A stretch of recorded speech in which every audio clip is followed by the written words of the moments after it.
అండి, welcome to our channel. నేను మీ మణికంఠని first నుంచి అంటే కొన్ని క్వశ్చన్స్ అడుగుతున్నారండి.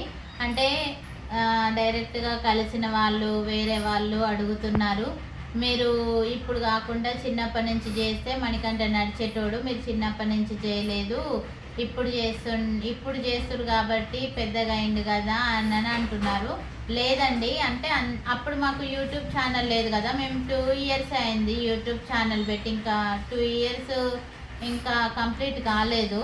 అయితే అంతకుముందు నుంచే మణికంఠకు 11వ నెల కానుంచే నేను ఎక్సర్సైజ్ అనేది కంటిన్యూ చేసినాం. ఎంత కష్టం ఉన్నా నష్టం ఉన్నా డబ్బులు ఉన్నా లేకున్నా మేమైతే ఎక్సర్సైజ్ అయితే కంటిన్యూగా పెట్టామండి. అంటే ఇక్కడ చూసిన వాళ్ళకైతే తెలుస్తుంది. కొంతమంది అంటున్నారు యూట్యూబ్ రీల్స్ చూసి వీళ్ళు అప్పటి నుంచి చేస్తే నడిచేటోడు అని, అంటే అప్పటి నుంచి చేసినాం కాబట్టి ఈ స్థాయిలో ఉన్నాడండి. లేకపోతే ఎక్కడికక్కడికి నరాలు అనేది బిగుసుకుపోయాయి.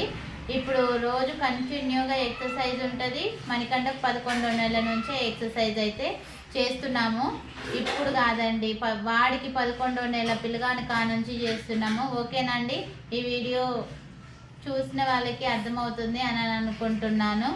ఓకే అండి, ఇంకోసారి అలాంటి క్వశ్చన్స్ అయితే ఏకండి పెద్ద అయ్యాక పట్టించుకుంటున్నారండి. ఎందుకంటే మనసుకు బాధ అనిపిస్తుంది, కొన్ని విషయాలు బాధ అనిపిస్తాయి. ఉన్న టెన్షన్తో పాటుగా ఇంకా టెన్షన్స్కి ఇంకా తలకాయ ఖరాబ్ అవుతుందండి. ఓకేనా, నేనైతే మైండ్ ఫ్రెష్ పెట్టుకొని మణికంఠ ముందు ఎక్సర్సైజులు అయితే చేపిస్తాను. ఓకే అండి, అందరికీ బాయ్. మీ డౌట్ క్లియర్ అయిందని అనుకుంటున్నాను.